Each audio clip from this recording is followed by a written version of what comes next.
आमिर, इमाम उल हक का strike rate against India 44 है और कोई 50-50 नहीं है, 5 मैचेस में ज्यादा रन नहीं है उनके। देखिए, इसका मतलब ये है कि ये प्रेशर हैंडल नहीं कर सकते। आज इम्तिहान है इनका। बाकी टीमों के खिलाफ इनकी कदरे बेहतर परफॉर्मेंसेज हैं, एबल बैट्समैन है, इसमें कोई शक नहीं है, लेकिन आज थोड़ा सा ना सोच के इनको खेलना चाहिए कि भाई मेरे लिए बहुत बड़ा ओकेजन है, पहले तो मैंने इंडिया के खिलाफ कोई परफॉर्म नहीं किया हुआ, आज करके देना, और उसके लिए इनका जो सही माइंडसेट है वो होना चाहिए, इनकी अप्रोच जो है वो जबरदस्त होनी चाहिए, और जो हमने टेक्निकली बात वो सही होना चाहिए, वो सही होना चाहिए कि मैं किस वजह से फंस रहा हूं। अगर बाउंसर भी जो है मेरे से कंट्रोल नहीं हो रहा, और जब मैं ऑफ साइड पे खेलने की कोशिश कर रहा हूं, गेंद हवा में जा रहा है, मुझे क्या सही करने की जरूरत है। अच्छा, 5 स्पेशलिस्ट बैट्समैन है, अगर इफ्तिखार को आप ऑलराउंडर के जुमरे में लेकर आते हैं तो पाकिस्तान के पास टॉप ऑर्डर में समी, आप बताइए, 5 हैं, इमाम उल हक, अब्दुल्ला शफीक, बाबर आजम, मोहम्मद रिजवान और सऊद शकील।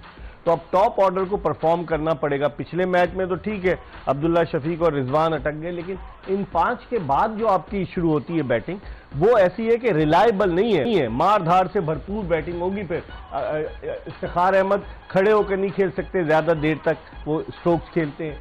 मोहम्मद नवाज वो भी स्ट्रोक प्लेयर हैं, शादाब खान वो कुछ बेहतर हैं। तो आप इस बैटिंग को देखते हुए समझते हैं कि ये शुरू के 5 बैट्समैनों पर बेइंतहा दबाव होगा। मेरे ख्याल में देखें इकबाल भाई कि ज़रूरी समझता हूँ कि मैं ओपनर हमें अच्छा स्टार्ट दें, क्योंकि जिस तरह का हम विकेट देख रहे हैं, काफ़ी अच्छे रन लग रहे हैं विकेट पे, फ्लैट लग रहा है, फिर देखें ड्यू फैक्टर भी है बाद में, तो हमें एक्स्ट्रा 30-40 रन चाहिए हमारी बॉलिंग को कि डिफेंड कर सके। तो अगर ओपनर अच्छा खेलते हैं, आपको स्टार्ट अच्छा मिलता है, तो मिडिल ऑर्डर आके थोड़ा सा तेज़ खेल सकता है, अच्छे स्ट्राइक रेट से खेल सकता है। तो बहुत ज़रूरी है कि इमाम आज अच्छा परफॉर्म करें। इमाम के साथ साथ बाबर आजम भी अगर देखें तो उनको भी आज मैं देख रहा हूँ कि अगर वो एंकर इनिंग खेलते हैं, ये इमाम और ये बाबर, तो आपके बाकी बैट्समैनों को ईजी हो जाएगा कि वो थोड़ा स्ट्राइक रेट को ऊपर ले जा सकें और बड़े टोटल के लिए थोड़ा सा शॉर्टे खेल सकें। आमिर, जो मैच हुआ पहला मैच इफ्तिताई यहीं पर न्यूजीलैंड वर्सेस इंग्लैंड, उसमें न्यूजीलैंड ने टारगेट को चेस करते हुए इजीली उस टारगेट को अचीव कर लिया। तो ये चीज रोहित शर्मा के जहन में होगी कि अगर कोई टीम टारगेट को चेस करती है तो उसके लिए प्लस ऑस का भी उन्होंने जिक्र किया। अगर तो ऑस पड़ती है तो फिर as a batting unit Pakistan को 15 या 20 रन की, मे बी मोर, इसकी इंश्योरेंस हासिल करनी है। अगर आप पाकिस्तान की लाइनअप की बात करते हैं तो पाकिस्तान की लाइनअप देखें, 7 आपके पास बॉलर हैं और आपके पास 8वें नंबर तक बैटिंग है ऑन पेपर। अब सारा जो क्रक्स है वो ये है कि परफॉर्मेंस, आपको परफॉर्मेंस चाहिए और तगड़ी परफॉर्मेंस चाहिए। 20-20, 25-25 रन वाले बैट्समैन नहीं चाहिए। एग्जैक्टली। देखें, आपने पिछला मैच जो श्रीलंका के खिलाफ जीता, वो आपने 2 सेंचुरीज की वजह से जीता। अगर आपकी इस इनिंग्स में 1 सेंचुरी बनती है तो आप अपने आप को चांस देंगे कि एक बड़ा टोटल जो है वो बोर्ड के ऊपर लगा सके। अच्छा, अगर आप बात करते हैं टॉप ऑर्डर की, जो मैचेस वर्सेस इंडिया है वर्ल्ड ओडीआई में, 7 मैचों में 28 रन है, 28 का एवरेज है बाबर आजम का, रिजवान का 2 का, इमाम उल हक का 5 का, फखर जमान का 46 जो उन्होंने 100। तो इस लिहाज से तो इस एवरेज को कहते हैं स्टैट्स जो है स्टैट्स स्पीक देमसेल्फ। क्या कहेंगे? ये जो जिस चीज की गमाजी कर रहा है कि ये जो आपके टॉप प्लेयर्स हैं सवाए फखर के, जो आके फ्री फ्लोइंग खेलते हैं, वो किसी चीज का परवाह नहीं करते, वो आके बॉलर्स के जो है वो बॉलर्स को अटैक करते हैं। बाकी जो आपका ये स्टार्ट गमाजी कर रहा है, दे फील प्रेशर। ये प्लेयर्स जो हैं वो प्रेशर बहुत ज्यादा ले जाते हैं इंडिया के अगेंस्ट। समी, इस स्टैट्स को देखें कि तो इंडियन की परफॉर्मेंस है गुज़िश्ता 5 मैचेस में। देखिए, रोहित शर्मा जो है उसने 265, केएल राहुल 252, ईशान किशन 119 और विराट कोहली 321, विकेटें 11, बुमराह की 9, सिराज की। तो इस परफॉर्मेंस को देखते हुए ऑन पेपर इंडियन टीम ज्यादा फॉर्मिडेबल नजर आ रही है। जी हाँ, बिल्कुल फॉर्मिडेबल नज़र आ रही है। और अगर आप देखें कि सारे बेसिस ऑफ क्रिकेट उन्होंने कवर किए हुए हैं। अगर आप देखें न्यू बॉलिंग का, न्यू बॉल कैसे कर रहे हैं, फिर आप देखें मिडिल ऑफ द ओवर आके फास्ट बॉलर कैसे कर रहे हैं और स्पिनर कैसे कर रहे हैं, फिर आप अगर बात करें डेथ बॉलिंग की, तो एस्पेक्ट तो सारे कवर हैं। लेकिन देखें क्रिकेट हर दिन नया गेम है, आज के दिन आके उन्हें दोबारा एग्जीक्यूट करनी है वो चीज़ें। तो ऐसा नहीं है कि वो ऑन पेपर अच्छे हैं तो आज आके भी वो अच्छे हो जाएंगे। तो हर चीज़ आज भी उन्होंने वो आके एग्जीक्यूट करने प्लान, और पाकिस्तान के पास अच्छा चांस है। और जैसे हमने बात की, हमारे बैट्समैन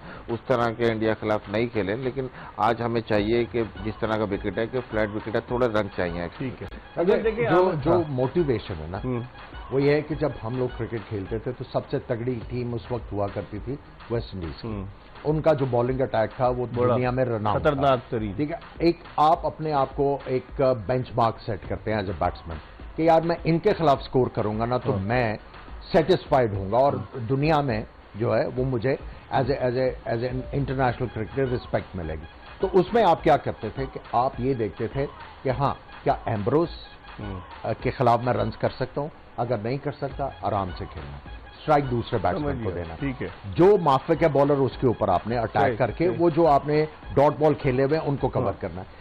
इन प्लेयरों को जो सोचना है वो यही है कि अब जो है पाकिस्तान का जो मैच है, जो सबसे बड़ा मैच है वो इंडिया का है। हमने किस स्ट्रेटजी के साथ, किस प्लानिंग के साथ आके बैटिंग करनी है, अगर ये सोच समझ के आएंगे तो इनके परफॉर्मेंस करने के बहुत ज्यादा अगर पाकिस्तान की मौजूदा टीम को देखें ना कि जो चले फखर नहीं खेल रहे, लेकिन इनमें सबसे कामयाब बैट्समैन गुज़िश्ता 5 वनडे इंटरनेशनल मैचेस में मोहम्मद रिजवान है, जिन्होंने 350 रन किए। बाबर का मैं बता चुका हूं कि उन्होंने सिर्फ 71 रन किए, और फिर उसके बाद इमामुल हक के 119 रन है, और शाहीन आफरीदी की गुज़िश्ता 5 मैचों में 21 विकेटें हैं, हसन अली की 10। तो इस परफॉर्मेंस की बेसिस पर आप समझते हैं मुकाबला जो है वो बराबर का होगा? देखिए, ये सारी परफॉर्मेंसेस जो है ये इनको जो है चार चांद पता किस तरह लगते हैं जब आप इस टीम इंडिया के खिलाफ करते हैं। जैसे फखर जमान हीरो बन गया 2017 की चैंपियंस ट्रॉफी। आपका ये सारा कुछ जो प्रीएम्बल है, ठीक है, ये क्रक्स आएगा आज के मैच की परफॉर्मेंस के ऊपर कि भाई आपने अगर 21 विकेटें ली हैं, चलो 3 आउट आज करके दो। अगर आपने एज ए बैट्समैन जो है 350 रन किए हमें, आज फिर आप रन करके दो। सो इस मोटिवेशन के साथ जाएंगे तो पाकिस्तान, ठीक है, ऑन पेपर आपको इतनी तगड़ी नहीं नजर आ रही होगी एज अपोज टू इंडिया, लेकिन हमेशा जो वीकर साइड्स होती हैं ऑन पेपर वो अच्छी प्लानिंग से जो है वो ऑपोजिशन को नीचे गिराती है। प्लानिंग तो कल की है ना, होटल में मीटिंग हुई है, बाकायदा प्लानिंग हुई है ना कल। बाज आ गया कल प्लानिंग नहीं, तभी बताया मुझे प्लेयर्स को मोटिवेशनल लेक्चर की भी जरूरत होती है यार, कि वो उनमें जज्बा आ जाए। वो एक पाकिस्तान का, शायद आप उस टीम में थे कि नहीं, एक पाकिस्तान का था वो जनरल तौकीर के दौर में, आमिर सिद्दीकी, उसको रखा था उन्होंने। इनके साथ भी गए हैं, इनके साथ भी गए, इनके साथ भी एक मेरा ख्याल है साइकियाट्रिस्ट है, वो भी गए हैं। अच्छा, लेकिन वो जो था वो पहले तो प्लेयर से पूरी फैमिली के बारे में चलें ये तो पूछते हैं, लेकिन जब टीम की बस चलती थी शारजा में आने के लिए तो वो गाना लगा देता था, ए मर्द मुजाहिद जाग जरा है वक्त शहादत अब आया। तो इस तरह की मोटिवेशनल जो कल लेक्चर हुआ है, तो उससे मोटिवेट तो होंगे ना प्लेयर्स, मुतासिर नहीं होंगे उससे? हाँ, मोटिवेशन लेने के काफी तरीकेकार है। और दूसरा जो सबसे इंपॉर्टेंट चीज है, अपने मूड को एनहांस करने की जरूरत है। सही। देखिए, जब आप ग्राउंड पे जाते हैं तो आपकी छाती चौड़ी होनी चाहिए। मैंने जावेद मियांदाद के साथ क्या बात थी जावेद भाई की। मैंने उनको जितना बड़ा मैच होता था उतनी चौड़ी जो है वो उनको छाती के साथ ग्राउंड जो है मैं आते देखा हुआ, और उनके चेहरे से आप कभी भी ना खौफ या प्रेशर फील ही नहीं कर सकते थे। वो आते थे, used to wear the confidence in a grand fighter थे वो, इसमें कोई शक ही नहीं। प्लेयर बहुत बड़े थे ना।